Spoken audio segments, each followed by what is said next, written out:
Gonna do a real quick video about refrigerator repair. This isn't any kind of expert video. I'm not telling anybody to do anything. If you choose to do stuff, you're taking your own risks and doing your own thing. So under your refrigerator here, you got a couple items. You got your fan, your compressor here, and in there, there's a relay, a overload, and in here, probably right there, is a start capacitor, or a start capacitor that starts all of this up. Those are the components under there. You go into the refrigerator, and in here, you have thermostat, and that I think is called the thermistor. I've seen them in the freezer part, but they could be in this part. Your thermostat has a lead that goes up into the freezer. In your freezer, you have that coil. I think that's a heater that actually heats and defrosts the ice, so it's like a defroster.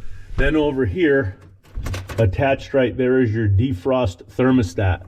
And in some I've seen, and it may be here and I'm just not seeing it, there's a thermistor in here that basically tells everything what the temperature is. So one day I came out here and the refrigerator wasn't working, and I had to run down why it wasn't working.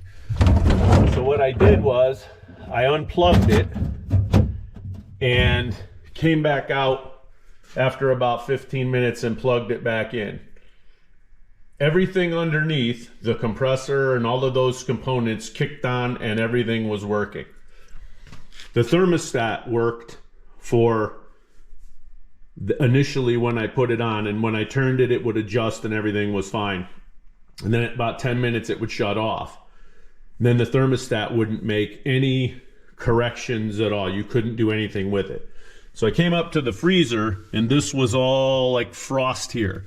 I pulled this down, and those coils back there were all caked in ice. So that told me something. Everything seemed to work. The thermostat worked. All of the under components were working. That brought me up here to the freezer and the defrost thermostat. What I did was I tested the defrost thermostat. Basically, it should give you 0. It can be stuck open or it can be stuck closed. So depending on what the readings are, I look for readings to change. You put it in the cold, it should close and you should get continuity. When it's warm, it should open and you shouldn't get continuity. Anyway, refrigerator's like 20-something years old, so I decided I was going to just order the $10 part, and that did it. So you just want to sort of, if your fridge stops working, you just want to start from the bottom up. Check your components, check your relay, your capacitor, and your overload. If those are good, work your way up. Check your thermostat and your thermistor. If those are good, check your defrost thermostat. And that's it. 20-year-old freezer. That part cost me $10 on Amazon. It's not an OEM part, but that ended up being what it is. You can see this thing's been running for 3 days.